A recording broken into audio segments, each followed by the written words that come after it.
Has COVID made aggressive driving worse? It's basically opened the streets up for people that are into this racing culture. Who's keeping us safe? If you want to kill someone with your car, don't worry, not much is going to happen. What's wrong with our system? This is your marketplace. What's your funny right now? It's the middle of the night, just outside Toronto. Dixie Dairy. Sergeant Scott Hogan is responding to a 911 call. Good for you, I'm 401. As we ride along, he's out to stop dangerous drivers using public roads as their private racetracks. Could be in the 12 to 20 area for a large group of street racers. Yeah, I got 20 cars or so. As Peel police converge, the cars scatter. The third one, it looks like a Honda with the wheels. No license plate light. These drivers seem to know police are on to them. Blow through stop signs. No stopping at all. These two guys here. Officers are about to shut this down. See if we can grab both. Are you still close home, Joe? When one driver, cornered, slams into reverse. Look at, he's trying to get away. Look at. There you go. Oh, he's flying. We are not pursuing. Appreciate that, thank you. So it doesn't meet our threshold. That's the problem. A lot of people know that, so they just take off. There's a perfect example of how these guys sometimes drive. Is this the new norm?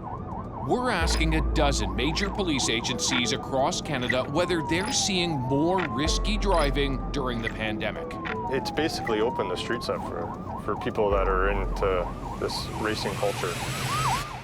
Has COVID made aggressive driving worse? Instances of higher speeds are increasing or doing dangerous things on the road like donuts and taking over streets. We've actually seen a marked increase of those types of behaviors as of late.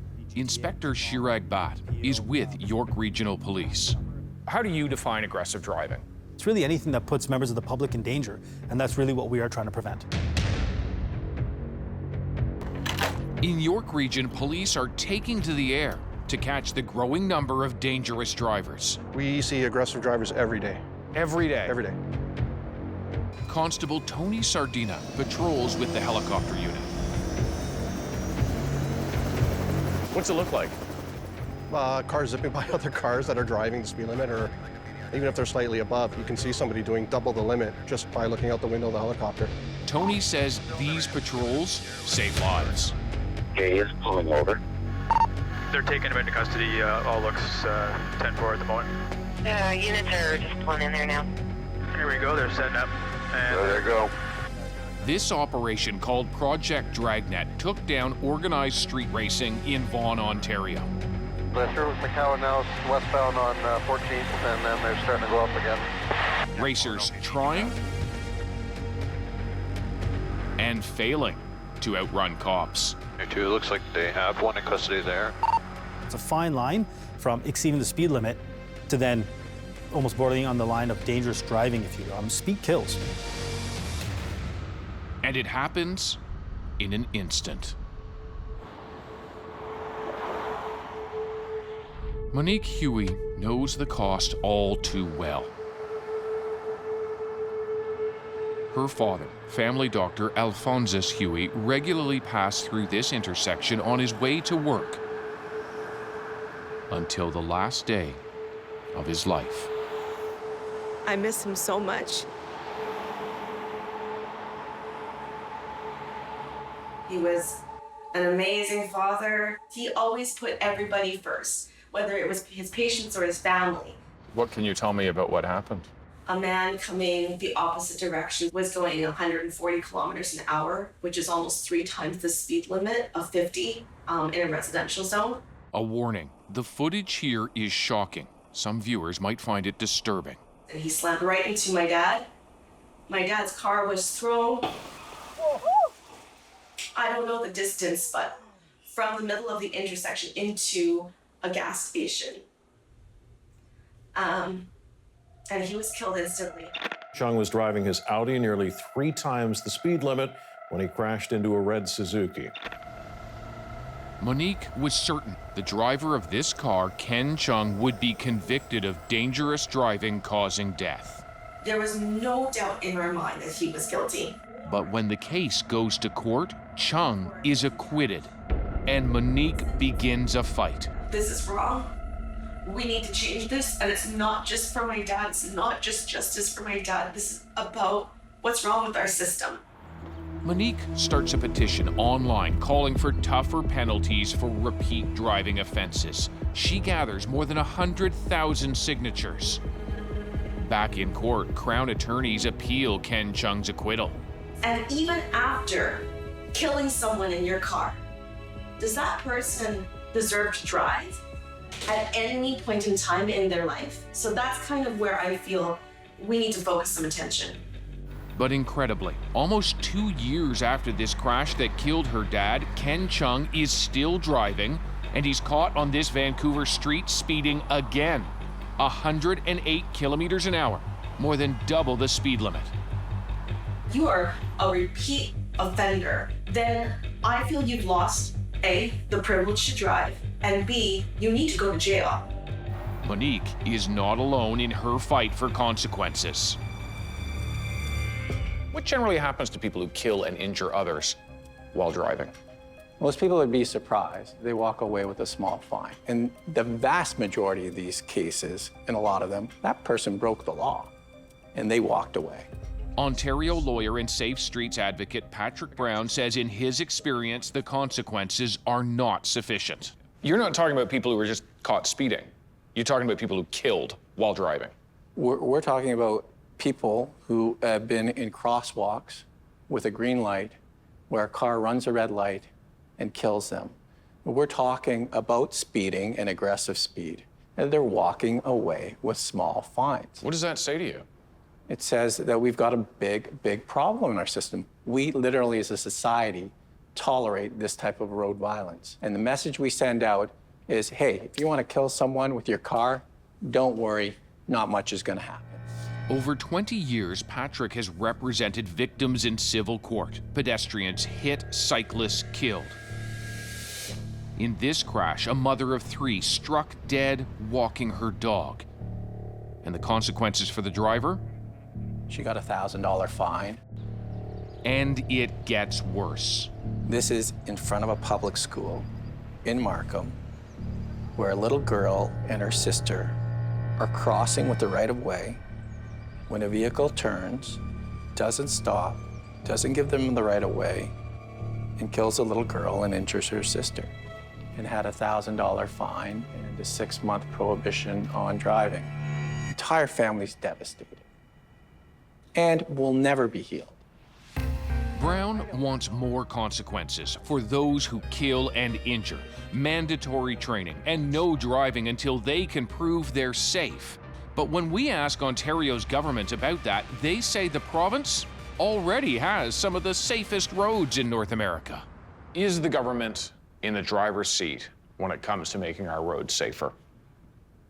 For sure, for sure. They have a huge responsibility here to get control of this road violence. What needs to happen? You need politicians to gravitate and actually pass meaningful laws, because otherwise it's just going to continue. Driving is a privilege, not a right. Almost 4 years after the crash that killed Dr. Huey, Ken Chung is found guilty of dangerous driving causing death, sentenced to 18 months in jail, banned from driving for 5 years. But to see justice for Monique's dad, lawyers had to fight all the way to the Supreme Court. His daughter Monique was in court to hear that the man who crashed into her father's vehicle had his acquittal overturned. If you could somehow get into the car of an aggressive driver and say just one thing to them as they're barreling down the road, what would you say? I would tell them, you're gonna kill someone one day. You are gonna hurt someone one day. Monique wants more consequences to be given out by courts in memory of her father. If you had an opportunity to speak to your dad, what would you tell him about your work of the last 5 years? I would tell my dad that I tried my best. I would tell my dad, I don't think that you died in vain. I think that your death meant something, which is the start of a conversation for hundreds of thousands of people. And that in time, change will happen. And I hope that he's proud of me. What's going to happen now? The chase continues. They're actually making money off of being dangerous. Absolutely, yes. Do you have a story you think Marketplace should investigate next? Tell us all about it on email, Twitter, and Facebook.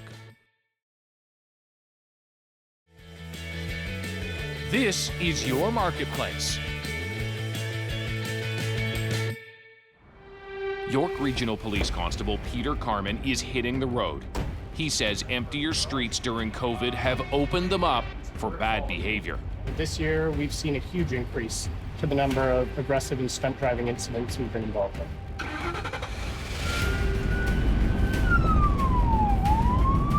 Just west of Toronto, Peel police nab a driver going 94 in a 60 zone.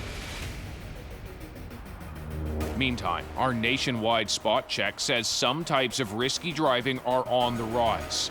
Many of the major police forces we've contacted coast to coast tell us they believe excessive speeding is up during the pandemic. Toronto tells us they've seen a dramatic increase in stunt driving. Ottawa facing similar problems. York Region reports charges for stunt driving have more than doubled. More racing in Saskatoon, a jump in stunting in Nova Scotia, and same thing the RCMP tell us with speeding offences on BC's highways. Police say, especially in the summer, the reckless are increasingly taking over. Showing off on the street and on social media. Boasts that can become evidence, leading to charges against 6 people. For some of these folks, it's a popularity contest. They're taking videos, posting them on YouTube. When they get to a certain number of hits, they're getting some revenue from that. Inspector Shirag Bhatt runs York's road safety unit. They're actually making money off of being dangerous. Absolutely, yes. So what will it take to stop dangerous drivers? You know, I feel safer on a racetrack at the very limit of a car than I am on the 401. Really? Yeah. Getting to the track is more dangerous to me than actually being on the track.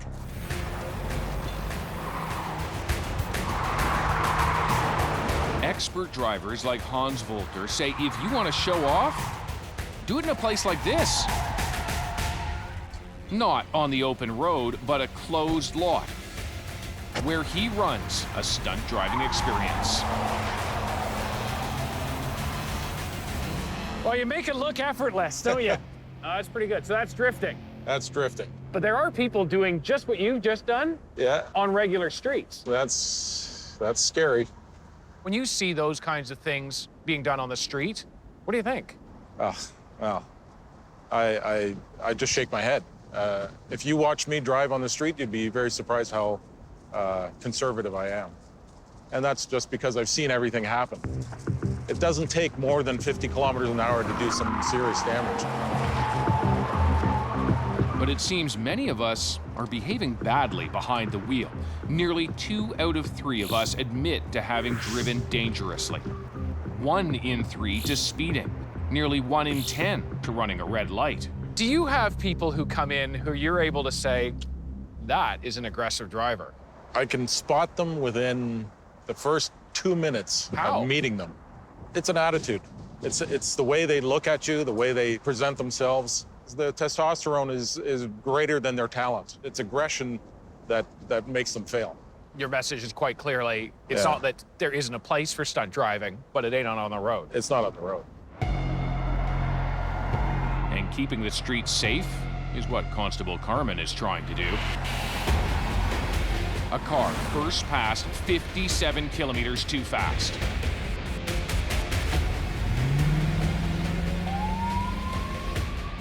So more than double the limit. More than double the limit. What's going to happen now? So I'm going to be impounding his vehicle for 7 days. We've suspended your right to drive in Ontario for the next 7 days. One aggressive driver less, at least for now.